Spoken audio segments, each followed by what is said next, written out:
that the budget will go through, but will it make a difference? Will it actually turn around the Italian economy? No, it won't, because budgets never do, and particularly not in Italy. I mean, the Italian government is facing the old problem that it's always had of trying to put forward a series of credible measures whilst at the same time placating the vested interests who are dead set against any significant reforms. I mean, with luck, Mr. Letta will be able to put in place a series of plans which drive the budget deficit below 3% of GDP. That would be good, but it's obviously it's not going to change the fundamental nature of the debate in Italy right now. Okay, we've got some breaking news from Letta too. Just looking at the Reuters feed here, he's prepared to discuss measures or the law to lower youth unemployment. What do you read from this? Well, I think it's a recognition of the fact that this is one of the major structural problems which Italy faces, and the previous government continued to ignore this problem for years. So it's a start that he's at least prepared to think about measures to get youth unemployment down. But the problem is that the Italian market is characterised by a classic insider-outsider problem. In other words, if you're in a job, it's great. If you're outside of the labour market, as many youngsters are, it's very difficult to break in. So we're going to have to go an awful long way to resolve that problem. So basically fiscal growth versus domestic politics.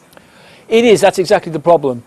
I mean, budgets always have that issue, but I think in Italy it's particularly problematic because those vested interests, particularly the unions, have proven to be a major obstacle to getting fiscal reform through over the course of probably the past 2 decades.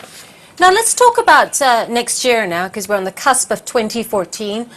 Many countries, including the US and the Eurozone, trying to pinpoint, what could potentially be the next financial crisis. Do you think this is actually even possible, given what we've seen already? Well, I mean, I think that the problem we've seen over the course of the past at least 15, possibly 20 years, is that governments and central banks, they can often see crises brewing, but they don't necessarily have the will or even the wherewithal to do anything about them. So it's all very well to talk about how to tackle the next crisis, but the simple fact is we're not even out of this one yet. And of course, with all the artificial liquidity that we've had, do you think we're going to have an even more significant up and down cycle? That's entirely possible. I mean, it was exactly what happened in 2003 when the Federal Reserve kept interest rates low. It tended to boost financial markets, and of course, look where that got us.